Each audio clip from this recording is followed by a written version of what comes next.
वर्ष 2019 में एक फिल्म आई थी जिसका नाम था कबीर सिंह, जिसका सार ये था कि अपने पार्टनर के साथ हिंसा करना, उसके साथ दुर्व्यवहार करना और ब्रेकअप के बाद नशे में डूब जाना असली प्यार है। लोगों ने इसी को असली प्यार माना था। उस समय बहुत सारी ऐसी लड़कियां थी जो कहती थी काश उनका प्रेमी भी ऐसा होता, लेकिन हकीकत में प्यार ऐसा नहीं होता। संत कबीरदास का एक मशहूर दोहा है जिसमें वो कहते हैं कि प्रेम को ना तो खेत में उगाया जा सकता है, ना ही बाजार से खरीदा जा सकता है। ये तो ऐसा भाव है जिसे पाने के लिए व्यक्ति को अपना सब कुछ त्यागना पड़ता है।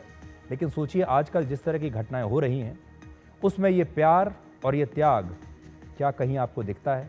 आज रिश्तों में ज़्यादातर झगड़े का कारण हमारी वाणी है, लेकिन कबीर दास इस पर भी एक दोहा लिख कर गए हैं और ये दोहा है, ऐसी वाणी बोलिए मन का आपा खोए, औरन को शीतल करे आपहु शीतल होए। यानी ऐसी मीठी वाणी बोलिए जिसमें अहंकार ना हो और आपके शब्द दूसरों को भी ठंडक दें और इससे आपको भी ठंडक और शांति मिले। क्या आप ऐसी भाषा बोलते हैं? कबीर दास का एक और दोहा है जो बताता है कि जीवन में पैसा नहीं बल्कि संतुलन और संतोष होना चाहिए। उनका एक दोहा है, साईं इतना दीजिए जामे कुटुंब समाए, मैं भी भूखा ना रहूं साधु ना भूखा जाए।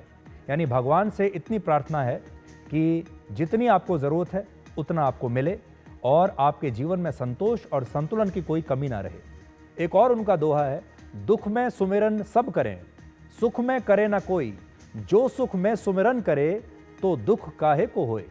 यानी संकट में नहीं बल्कि हर समय ईश्वर को याद करना चाहिए। लेकिन सोचिए आज कबीर सिंह के युग में कोई संत कबीरदास के इन दोहों और इनमें बताई गई सीखों को कितना याद रखेगा। और अगर आप दोनों की तुलना करेंगे तो युग तो है कबीर सिंह का, लेकिन इस समय हमें विचारों की जो ज़रूरत है वो है संत कबीरदास के विचारों की।